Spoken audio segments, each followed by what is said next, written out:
Hey guys, I got this old Zippo here. Actually belonged to my grandpa's. Excuse me. My dad gave it to me a long time ago. I actually just found it today. I've been looking for it for a while.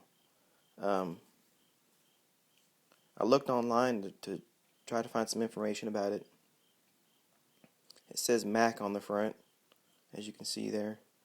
Um, I looked all over the internet. I can't find anything about it. Um, I'd like to know how old it is or what this Mac means. Um, but it's really nice. As far as I know, the insert is original. Um, but basically, I just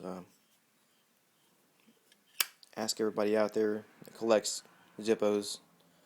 Um, if you got any information about it, please let me know.